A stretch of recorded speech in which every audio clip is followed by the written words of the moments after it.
Hey guys, what's up and welcome to the Shiny Raikou channel. Now, I posted the Pendulum Magician deck yesterday, however YouTube was giving some issues, so I had to redo over the video. I couldn't edit it. Now, before going to the Pendulum Magicians, like how the deck stands now, it is tier 1. No debate. Konami hit every single of the worst meta decks, and like you don't really have a problem with Sky Strikers, even though Thunder Dragon is a beast. But your standing against both decks is that you can beat them. Not that you're going to beat them all the time. And I've had my rough times with Sky Strikers lately. I don't know why. Well, when they engage like 4 times in one turn, you can understand and relate. Moving on. So the ban list eliminated a lot of threats and gave you new tools to use. So the deck is looking pretty good right now. But I'm not going to tell you the deck is the best deck and you should spend your money and buy the deck. But the deck is pretty decent if you want to play a fun deck that uses all different types of summoning mechanics and negates. Control deck that special summons very heavy, OTK heavy. This is the deck to go to. And it's very fun to use. Moving on to the deck profile. I'm going to go through this really quick.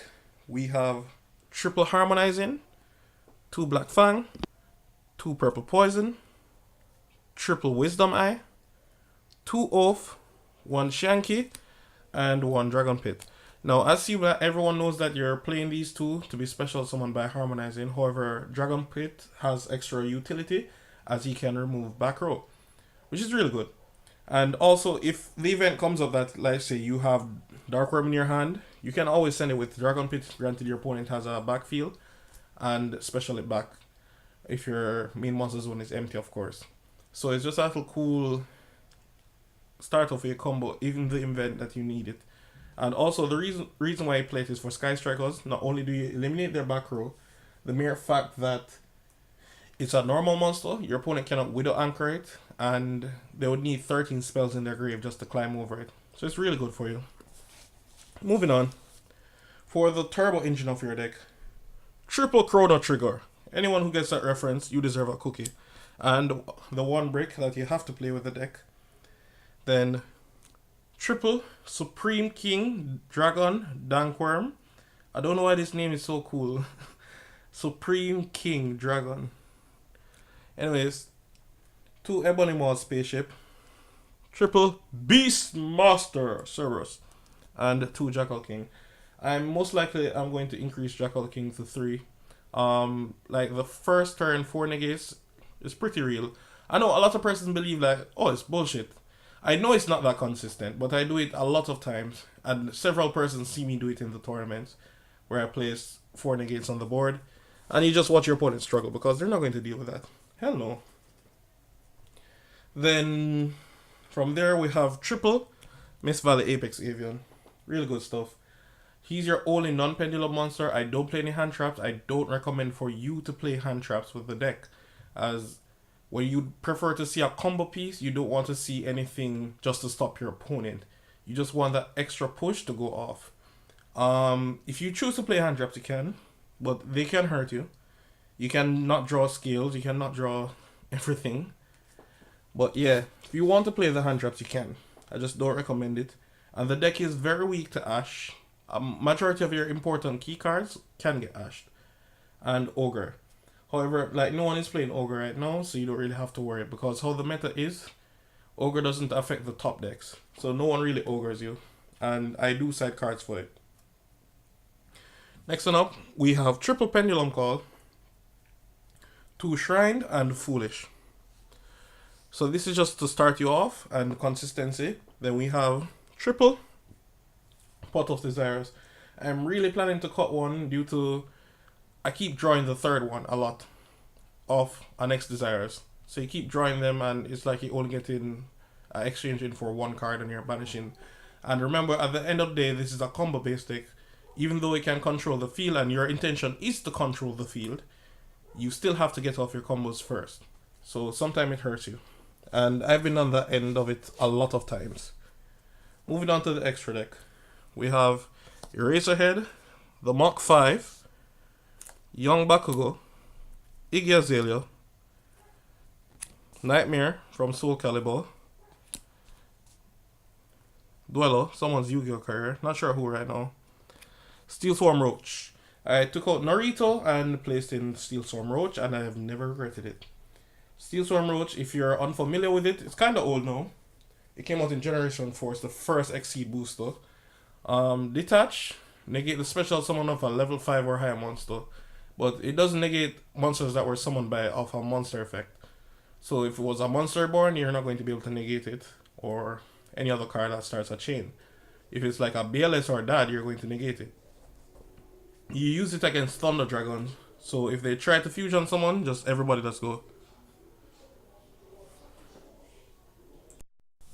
Then we have Timestar Magician, really good. It's a router, and for some persons who aren't aware, Timestar isn't just a router. It can add back from your grave or your face-up extra deck. So most persons, if they see a Colossal on the field, they believe they cannot search their any at all.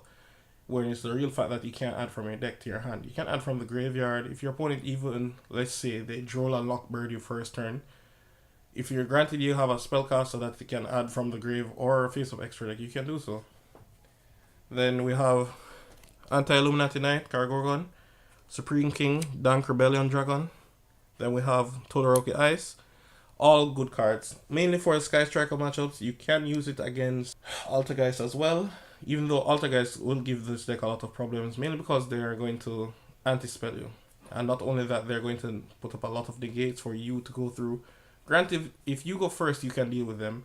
But the deck floats very hard, so it's not really a good favorable matchup for you. Then we have, of course, Dank Rebellion. Sometimes I feel like to play 2. That's how good the card is. It's the only card in here that I'd most likely play 2 of. Now for the links, we play my ex-girlfriend, Triff, Yusaku's Ace Monster, and Megatron. All of them has their own utilities. Now, the only thing I need to explain here is Decode. It was a subscriber, one of you guys, who told me to play Decode for the Sky Striker matchup, and I've never regretted it since. It's just so good against them. The mere fact that if you place just 2 simple negates, let's just say this and this, along with a Decode Talker. If they activate Engage, you negate. Activate Engage, you negate. Then if they try, let's say, I don't know, Afterburner, Tribute, negate. Try something else like a Widow Anchor, Tribute, negate. And then it gets even worse when you have cards like this on the field. It gets really, really bad for them. Let's just say these 2. Engage, negate. Widow Anchor, chain, Widow Anchor, chain. And you're going to redirect both of them to this. They can have it if they want to. If they activate something else, decode, negate, that's like 5 negates or 4 negates. So there's a lot of disruptions for them. It's a really hard matchup for them, but it's very possible for them to beat us. I've been noticing that lately. Shout out to Ricky Tan. For the side deck, I have my own generic side deck. As in, I have issues with Thunder Dragons. They beat me all day, every day, because I can't search. For any other reason, I'll kick them in their jaw corner. But moving on. For the side deck, Triple Chaos Onto. You might be unfamiliar with it because it's an old time card. It's a hand trap even. When your opponent special summons a monster, you can special summon this from your hand by discarding 1 monster. From there, it only has 1 effect that is continuous. Your opponent cannot banish cards. Now, notice I said your opponent. I can banish cards. I can even banish their cards. They are the ones that can't banish. Now, it has no interactions with Evenly Match. So, because Evenly Match says I'm going to do the banishing myself. Even though my opponent activated it, I'm going to banish my own cards. Go figure. So, don't think it protects you from Evenly Match. I don't want you to get into that illusion that it does. And it's really good against Thunder Dragons. If you're not sure what I do it for, because it doesn't even cross Colossal, you're going to summon it. Then you're going to make this. And blow their field. And because they can't banish to protect them, this is already 5,000. You just need to 3,000 more to finish the duel. So that's what I mainly played for. And it's been working so far.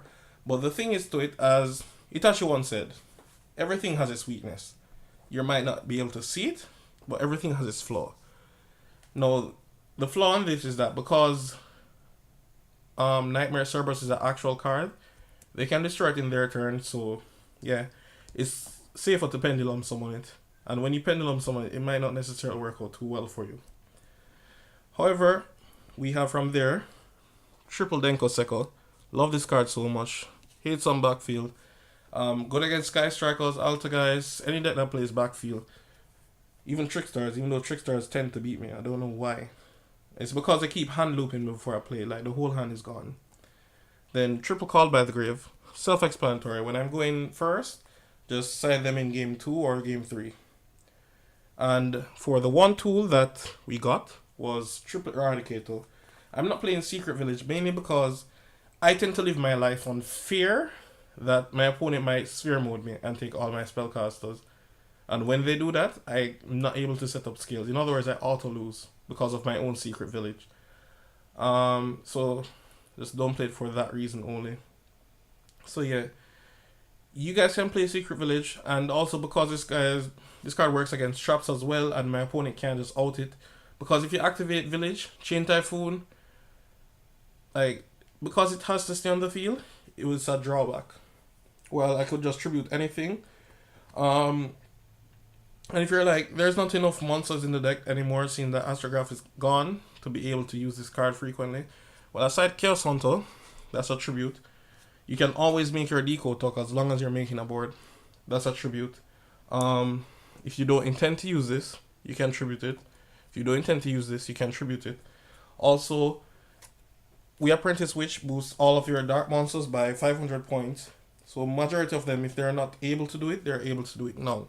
So example, Chrono can be used. So yeah, this is pretty staple in the deck now, in your side deck at least. And for the last 3 cards is triple Red Reboot. Now, know that my side deck is subjected to change at any point in time. Especially that you don't even see my Cowboy yet. And I don't go to tournaments without him. So this is just for now. Sorry guys, thanks for watching. Rate, comment, subscribe, and tell me what you think. You should tell me anything you want down below. I'll hear you guys out. So, I'm out. Peace.